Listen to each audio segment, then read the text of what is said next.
Ástæðan fyrir ég að koma til Spánar var bara ævintýragram, sjá hvað það er úti. Búin að búa á Akureyri allt mitt líf, þetta hvað er sem út utan landsdeilina. Og já, ég hafði aldrei komið okkar, en ég bara einn daginn ákvað ég bara skellti fötunum á henni í tösku og bara fór út. Það var ekkert eitthvað rosalega auðvelt að koma sér fyrir. Ég kunni ekki tungumálið, þau höfðu 2 tungumálin í gangi, sem er katalónska og spænska. Og enskukunnáttu þeirra er nánast í núlli. Þannig ég stóð alveg þarna ekki vitandi neitt hvað ég ætti að gera sko. Og ég man ég gekk sko fyrstu vikuna sko marga klukkutíma á dag á milli leigumiðlanna að reyna að finna íbúð og ég man eftir einn degi sem ég settist bara niður og bara guð mig góður, hvað er ég búin að gera sko. En þetta kom á endanum tók mig einhvern rúma mánuð að finna íbúð og hálfa mánuð að sannfæra konuna þar að leigja mér íbúðina þótt ég væri útlendingur sem hún skildi ekki. Og ég gat ekki haft nein samskipti, heldur bara svona, þú veist, ég, íbúð, eitthvað, þú veist, að reyna að hafa einhver fálega samskipti. Og svo þegar það var loksins komið sko, þá var að koma vandræðum að koma barnið í skólan. Og það að skrá barn í skóla þarna úti sko, það er ekkert mál. Þú þarft ekkert að vera, þú veist, þú sýnir bara að þú sért með heimili einhvers staðar og sýnir leigusamning sem við vorum komið með. En svo að tala við kennarinn í skólanum. Og það er náttúrulega aftur engin enskukunnátta. Þannig að það átti ensku prófessorinn að koma til að tala um mig. Og ég bara, þú veist, gott, tala bara við hana. Og hún kemur. Við byrjum að reyna að samræða hverjar séu skólareglurnar og hvernig bara skólalífið virki hérna í Barcelona. Og þá komst ég að því að enskukunnáttan sem kennarinn kunni í skólanum, prófessorinn, það var dog, cat, hello, my name is. Og við gátum ekki tala saman. Og þannig að þetta var bara enn eitt fíaskó sem gekk ekki upp sko. Og ég lappaði bara til skólanum og bara, guð minn góður, hvað á ég að gera núna? En svo einhvern veginn alltaf kom þetta svona áfram bara svona eitt af einu skilju. Það var bara, þú veist, það var bara blöð, það var bara auglýst að fylla út alla nafnið og eitthvað. Og það var auglýst að mæta barnið í skólanum þennan dag. Og það var bara einhvern veginn, þú veist, ég vissi aldrei hvað var að gera sko. Ég bara svona einhvern veginn brosti, bara reyndi svona að láta hlutinni ganga upp sko.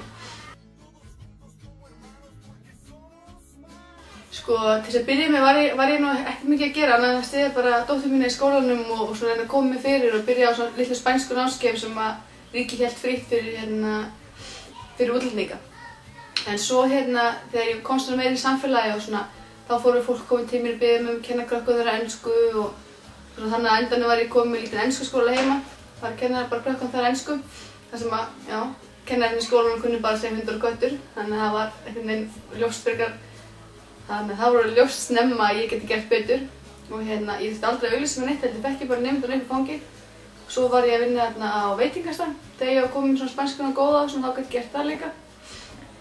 Og svo var alltaf bara, þú veist, að vera bara húsmann með barnið sitt. Það er börn eru aldrei úti einanna, þannig að maður þarf rosalega mikið frítíma til að hugsa barnið þitt. Þú labbar með það í skólann, þú nærðir það í skólann, barnið er út að leika, þá ert þú út að leika. Og þú veist, barnið er að fara til vinkonu sinnar, skilur, þú fer með í heimsókn til vinkonunnar. Barnið er aldrei eitt neins staðar, ekki einu sinni hjá viniðinu sko. Þú ert alltaf með. Þannig að það er rosalega mikið vinna að eiga barn á Spáni, með meira heldur en hér sko. Svona það helsta sem við Sóli gerðum þegar ekki var skóli eða neitt, að við fórum mikið inn á ströndu og vorum á Línasgötum.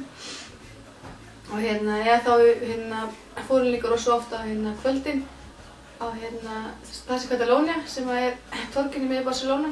Þar voru hljómsveitir að spila og þetta er annar líf heldur en það voru börn þarna til 11:30 sko. Þannig að maður kom með teppi og þú veist, keypti sér kók og kannski snakk og það var okkar skemmtun, okkar helgaskemmtun. Bara hlusta alls konar tónlist, það var mikið tónlist þarna í gangi og svona. Svo var alltaf að fara í rosalega mikið göngu þegar við fórum í kíka át í garðinn. Það var að fara í pikník þangað og fara svo næstu bæi í kring.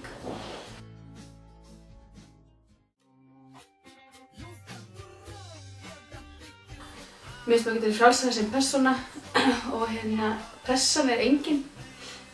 Það er ekki til neitt lífsgæðakapphlaup, allavega ekki það sem ég var. Þannig að þú veist, þótt að ég var sko með sófinn mín var búið til í 2 rúmum með lautugræn teppa og þá var það bara cool. Engin svona hluti skipti máli. Bara það skilur að fara gegnum þinn dag, bara venjulega skilur klára þitt dagsverk, koma með barninu í skólann, ná í það og allt þetta. Þú veist, það er bara fínt skilur, húsmóðir er, þú veist, við erum virta skilur og við erum góða sko. Við skiptum rosalega miklu máli þarna, mæður, þær eru mjög merkilegar. Og kynnist maður alltaf fólki frá öllu þjóð, ég kynntist alltaf fólki alls staðar frá. Þannig ég var að sjá sko, það var speglast alls konar skoðanir inn og svona, maður var að sjá bara svo mikið hvernig það var allt öðruvísi hérna.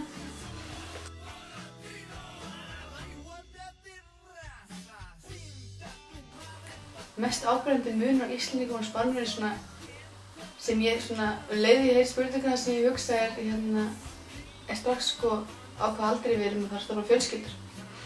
Af því að nú var ég mamma þarna náttúrulega og ég mamma og það er mjög algengt að þessu einstæða mæðurnar því það eru kaþólskt fólk og eru vilt gift og það er ekki mikið fyrir að skilja þó sem þess að sér samt skilja á 10 núna með hvernig þið voru. En þá sko var ég með dóttur mína, ég er 25 ára og á 7 ára dóttir og þegar ég kom þá 23 ára með 5 ára og þá voru allir sko, foreldrar allir hinna krakkarnir í bekknum voru allir 40+.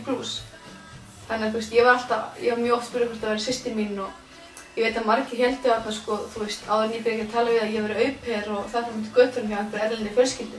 Þetta tengum í hug að ég var mamma þessari stelpu. Af því ég ætla 23 ára og mjög ung og það bara kemur ekkert í greina og nei, þetta er barn. Þetta bara gerist ekki að núti, sko. Og ef þetta gerist, þá er það víst þannig að ef þú átt ekki ríka fjölskyldu sem er að fara að hjálpa þér, að þá er bara lífið þitt nánast búið. Það er ekkert hjálpa þér menn neitt, þú fær eina borgun. Þú fæðir barnið, færð einu svona sem við myndum kalla barnalífeyri eða hvað sko, færð það einu sinni og búið og gangið vel. Þannig að þú veist, þau eru ekkert að eignast mikið börn, þau eiga 1-2 börn kannski. Ríka fólki aftur á móti fer ég að eiga 3 börn, en það er rosalega mikið líka til að sýna sko, hér eru peningar í gangi, við eigum 3 börn sjáum til. Og þetta er náttúrulega eitthvað sem er rosalega öðruvísi og allir eru orðnir svona líka gamli sko. Og þú búið öll ofan í hvert öðru.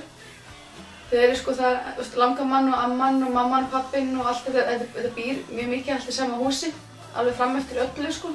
Þó svo sé börnin sé farin að gifta sig og svona, ef húsið er nógu stórt og það halda bara áfram að búa saman og þessi fjölskylda bara þetta herbyggi og næsta þetta herbyggi. Það er mjög algengt og þó svo sé líka náttúrulega að fólk búi sjálft bara í sínum íbúðum og þá þetta svona 50-50 á því sko.